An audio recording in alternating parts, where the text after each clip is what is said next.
Chapter 25, Problem 70, Halliday and Resnick.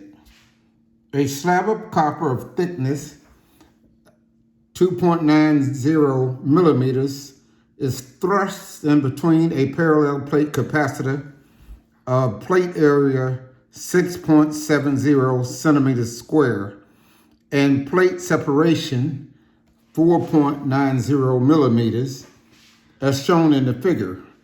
The slab is exactly halfway between the plate. A. What is the capacitance after this slab is introduced? B. If a potential difference A of 61 volt is maintained between the plates, what is the ratio of the stored energy before to that after the slab is inserted? C. How much work is done on the slab as it is inserted?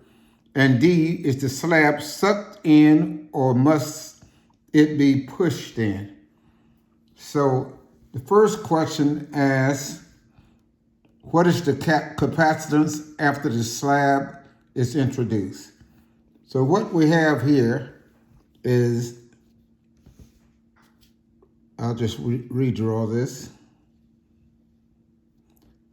We have positive charge here. And we have a copper slab here.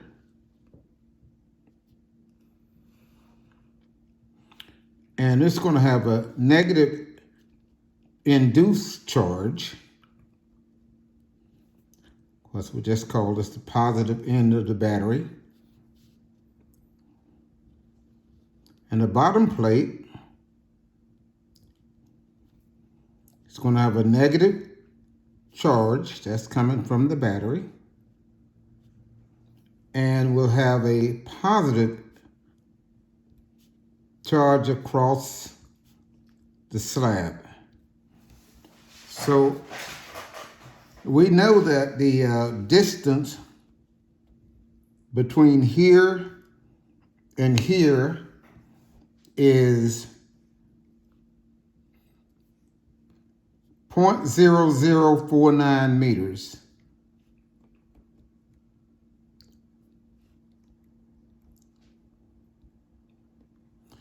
And we know the thickness of the slab is 0.0029 meters.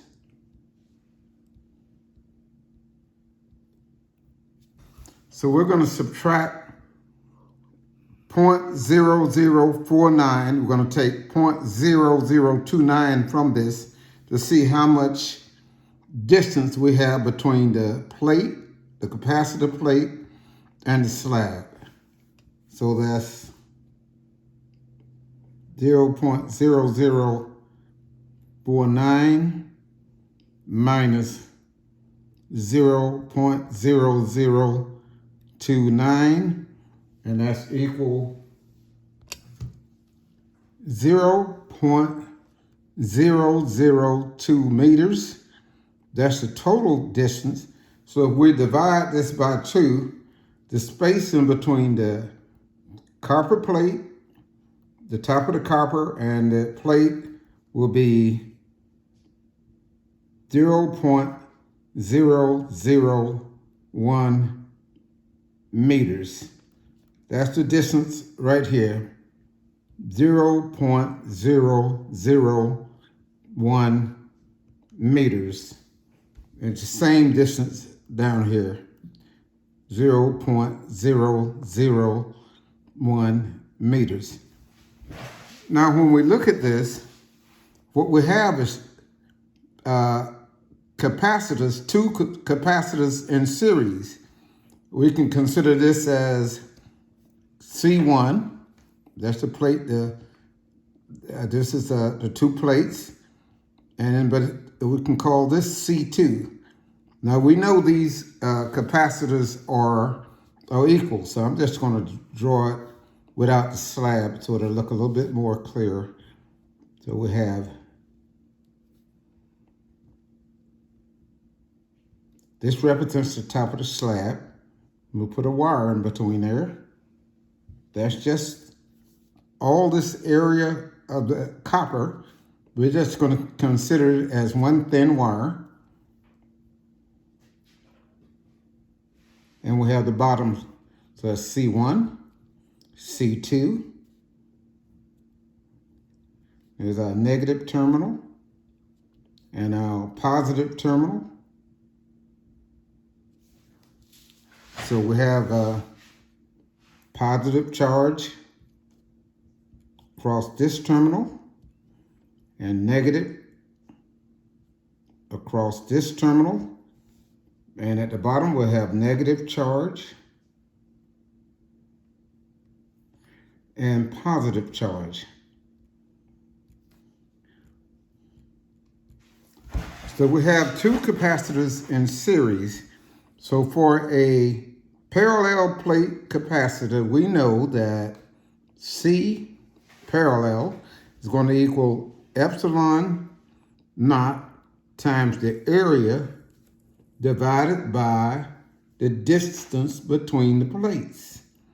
So 8.85 times 10 to the minus 12 farad meters times the area between the plate. I've already converted it, which will be 6 times 6.7. That's 6.7 times 10 to the minus 4 meters divided by 0.001 meters by 0.001 meters, and that's going to equal, that's 5.9295 times 10 to the minus 12 farads. So that's what C1 is equal to. But this is in series. So we know that 1 over C equivalent is going to equal 1 over C1 plus 1 over C2. These two capacitors are equal, which equal, just say 2 over C1.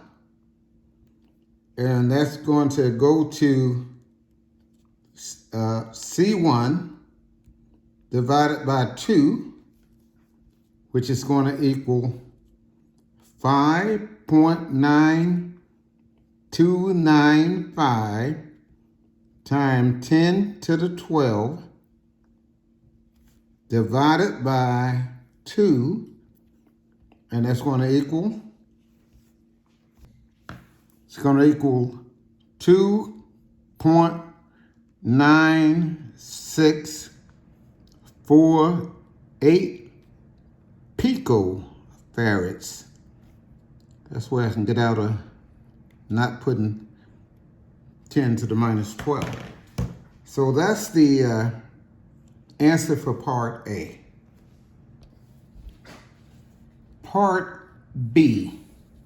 If the potential difference is 61 volts is maintained between the plates, what is the ratio of the stored energy before and after the slab is inserted? So we know that the potential energy is equal to Q squared over 2C, and it's also equal to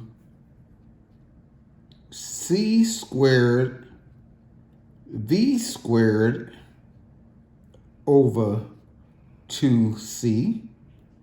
So the C's will cancel, which goes to C V squared over 2. So we need the potential energy before and after. So before, we have to figure out the capacitance before we slide this copper piece in it. So we'll just go C, epsilon naught A over D. And in this case, we have 8.85 times 10 to the minus 12 farad meters times the same area, 6.70 times 10 to the minus 4 meters. But we're going to divide it by the distance between these two plates, which we're calling B. So B is 0.0049. So C is going to equal 1.2101 times 10 to the minus 12 farads. Now, this is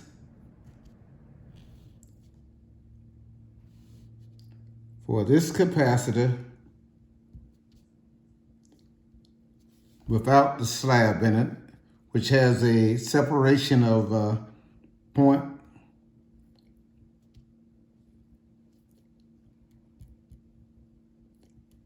in between them. So that's this capacitor. Now we've already figured out the capacitance for this capacitor in series, and we came up with that the capacitor in series had 2.9648 times 10 to the minus 12 farads. Now we have to stick these capacitance into our potential energy. So we'll go potential energy initial.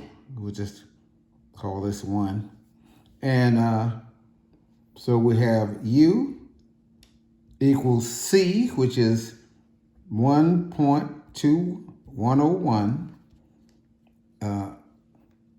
times 10 to the minus 12 farads times V.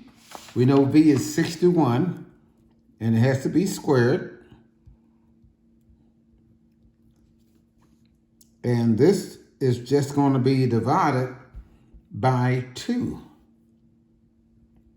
which is going to equal 2.2513 times 10 to the minus 9 joules. Okay, so that's the without the copper in between. Now for potential energy with the copper in between, we have C equals 2.9. We figured that out a little earlier. 648 times 10 to the minus 12 farads times the voltage, which is still 61.0 volts squared, and it's divided by 2, and that's going to equal 5.5160 times 10 to the minus 9 joules. So the problem is asking us for the ratio of the stored energy of to that after the slab is inserted. So that'll be the initial stored energy, which is the ratio. We'll just put down ratio, which is going to equal 2.2513. Since they're both to the power of 9, we don't even need to put that down. We'll just go 5.5160. And that ratio is going to equal 0.4081. So that's the ratio part B.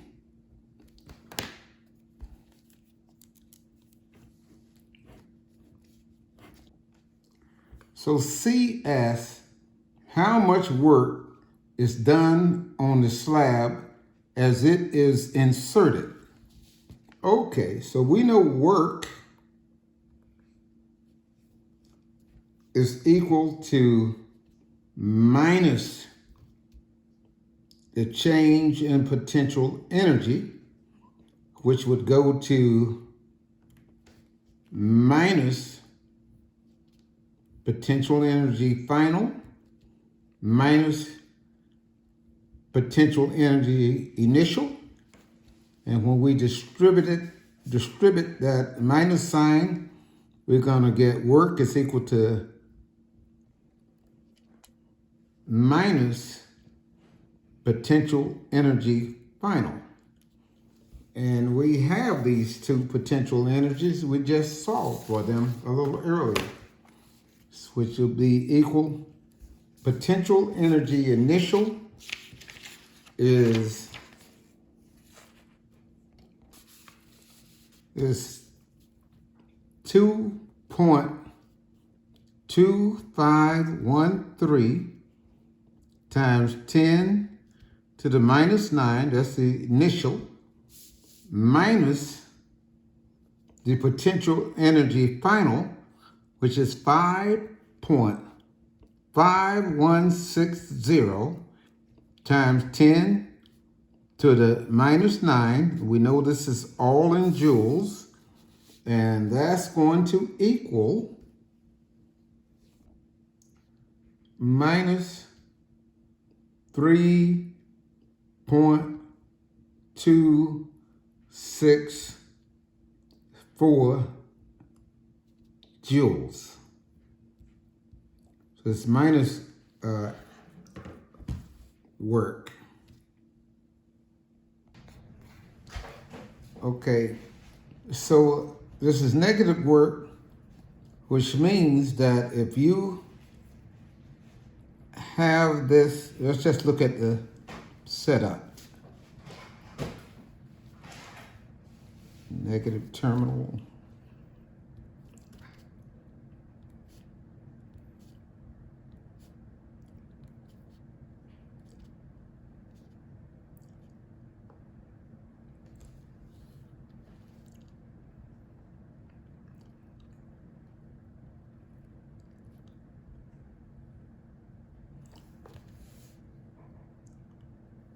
As this